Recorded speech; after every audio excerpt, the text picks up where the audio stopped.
आप थोड़ा सा टाइम देंगे वो क्लियर हो जाएगी। थोड़ा सा नहीं। देखिए आप जो बोल रहे हैं ना कि आपको सीडीआर की जरूरत है उसमें समझने के नहीं लिए। तो एफआईआर क्यों किया, मैं ये सवाल कर रहा हूं कि एफआईआर क्यों किया? लॉ एंड ऑर्डर बचाने के लिए।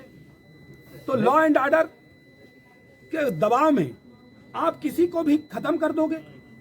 अब कहीं कहीं ऐसी परिस्थितियां निर्मित होती हैं कि जब आदमी सामने वाला ये बना के लेटाया हुआ है। प्रशासनिक अधिकारी को बहुत सूझबूझ से काम करना चाहिए। किसी के भी है आप क्या हो गया सर घटनाक्रम? नहीं, अभी सत्ता तो नहीं, अभी तो चुनाव आयोग है, हाँ। के हाथ में प्रशासन है, चुनाव चल रहे हैं।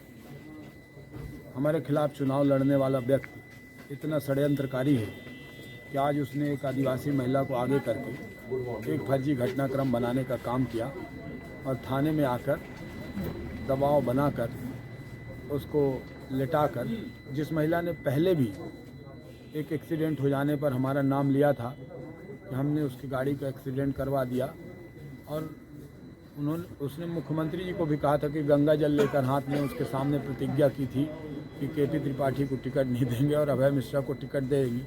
उस महिला को मोहरा बनाकर आज हमारे 2 लोगों के ऊपर एफआईआर कराने का काम किया है, जिससे उनको आदिवासी वोटों पर सिंपैथी मिल सके। उन्होंने पैसा, रुपया, दारू सब कुछ आजमा लिया और आदिवासी वोट भारतीय जनता पार्टी के साथ खड़ा है, नरेंद्र मोदी जी के साथ खड़ा है, शिवराज सिंह चौहान जी के साथ खड़ा है, अपने सिमरिया के बेटे के साथ खड़ा है।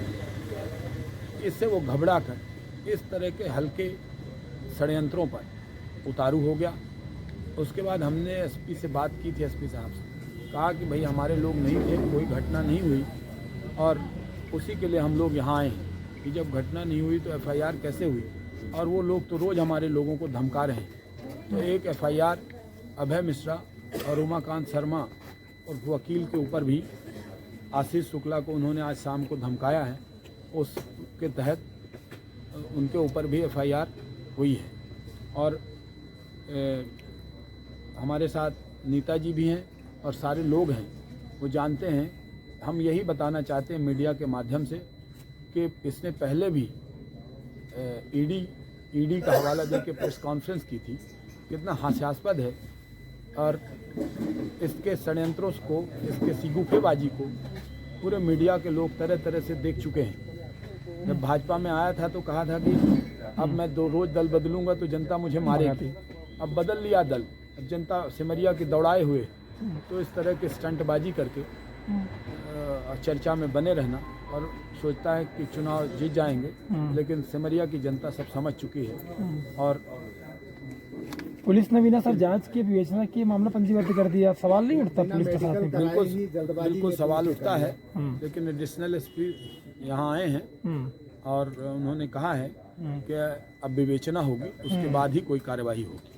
बिना मेडिकल के मामला पंजीबद्ध हो गया, कैसे विवेचना सर? अब वो ये उनसे पूछिए, वो बताएंगे, लेकिन उन्होंने कहा है ठीक है कि अब जो हो गया सो हो गया, अब पहले विवेचना होगी और सत्यता की जांच होगी, और असत्य पाए जाने पर मुकदमा अपने आप खारिज हो जाएगा। तो डर है हार का इस बार अभय को? बिल्कुल, हार के डर से ये पॉलिटिकल हथकंडे अपना रहे हैं आदिवासी वोट, लेकिन उनका पर्दाफाश लगातार हो रहा है। और सिमरिया की जनता जान रही है और सिमरिया की जनता पर्दाफाश करने में जुटी है। विधायक जी, एक सवाल और है, आपके परिवार को टारगेट करके उनने एक मारपीट का मामला जो है सीओ कांड को लेकर दर्ज करवाया था, उसमें अभी ऑडियो भी वायरल हुए हैं षड्यंत्र के। अभय मिश्रा और पत्रकार निश्चित रूप से जो ऑडियो वायरल हुआ उसमें ये बू है कि सीओ कांड में भी मारपीट में इन्हीं का हाथ रहा है, और इन्होंने इसी तरह षड्यंत्र करके, आज तो मुझे यकीन हो गया है कि इसी तरह षड्यंत्र करके उस समय मेरे साथियों को फंसाने की कोशिश की गई, और आज भी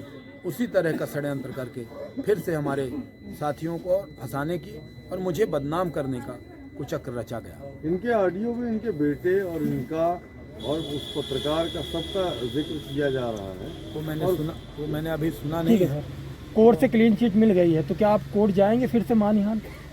क्योंकि बड़ा मसला था, तमाम प्रदेश भर में हलचल मची इस खबर से।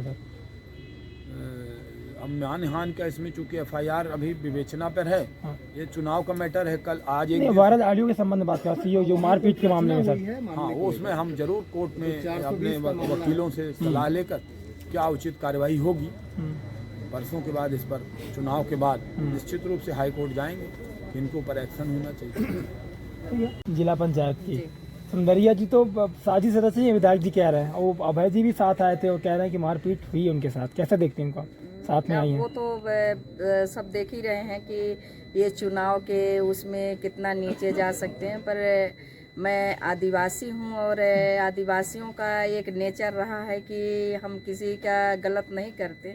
अब सुंदरिया जी को मैं नहीं जानती कि सुंदरिया जी क्यों ऐसा करती हैं बार बार। अब वो ये सोचते हैं कि मतलब हम आदिवासी वोट को ऐसा करके या दिखा के और वोट ले लेंगे, तो अब आदिवासी भी भैया इतना वो बैकल नहीं रह गया है कि कोई कुछ कर ले।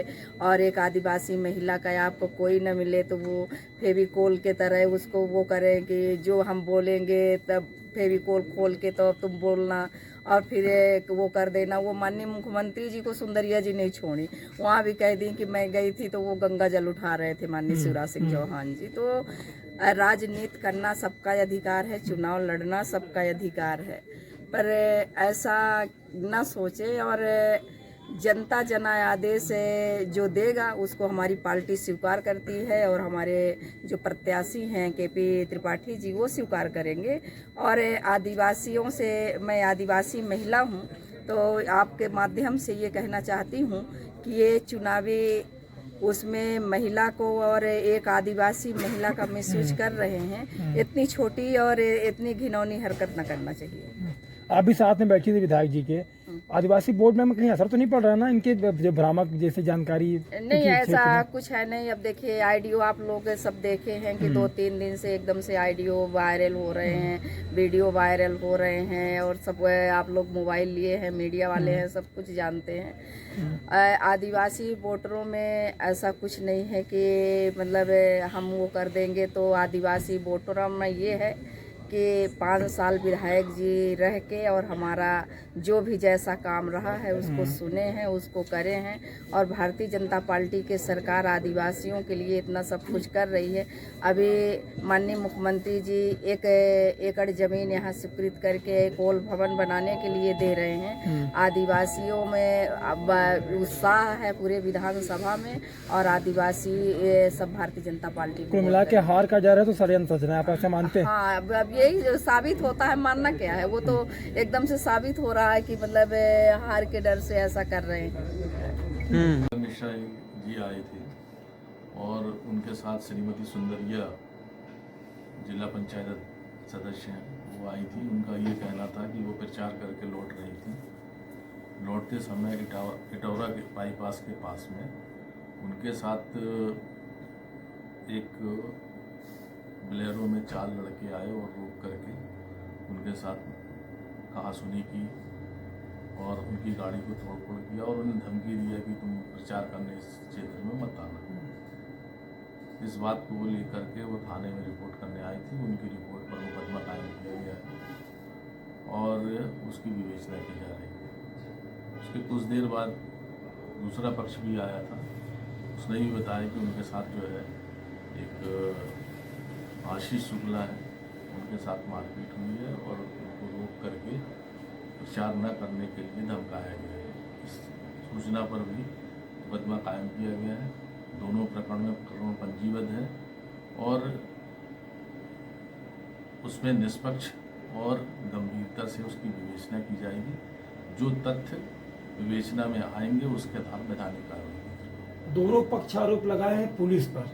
पहले पक्ष का आरोप था कि मामला पंजीबद्ध नहीं किया जा रहा है, दूसरा पक्ष आया तो आरोप ये था कि पुलिस ने बिना विवेचना किए, बिना मेडिकल प्रशिक्षण कराए मामला पंजीबद्ध कर दिया जल्दबाजी में। जल्दबाजी। ये हमारा सवाल था। जैसा आप कह रहे हैं कि जल्दबाजी में विवेचना अपराध पंजीबद्ध किया गया। पुलिस जल्दबाजी में कोई अपराध पंजीबद्ध नहीं करती, सूचना पे अपराध पंजीबद्ध करती है। उनने अपनी सूचना दी, उस सूचना पे अपराध पंजीबद्ध हुआ है और सूचना के आधार पर जो अपराध पंजीबद्ध है उसकी विवेचना में तथ्य संग्रह किए जाएंगे। यदि वो उसमें सत्यता पाई जाएगी तो निश्चित रूप से कार्रवाई होगी। यदि सत्यता नहीं पाई जाएगी तो संबंधित के विरुद्ध वैधानिक कार्रवाई। महिला का मेडिकल कराया गया था सर? महिला का मेडिकल प्रकरण पंजीबद्ध करने के बाद कराया गया है। ठीक है। इस समय वो कहाँ पर उसको रखा गया है, कौन उसकी से हालत कैसी है सर महिला की? महिला बताओ, ठीक है। बहुत गंभीर सब- बताया जा रहा था उसकी स्थिति, तो रखा कहाँ गया उसको? अभी वो उसको अस्पताल भेजा गया है जिसका उपचार हो रहा है वहाँ। मेडिकल रिपोर्ट अभी प्राप्त नहीं हुई है, प्राप्त होगी तो आपको शेयर करेंगे। कौन से हॉस्पिटल, नहीं सर, कौन से हॉस्पिटल में?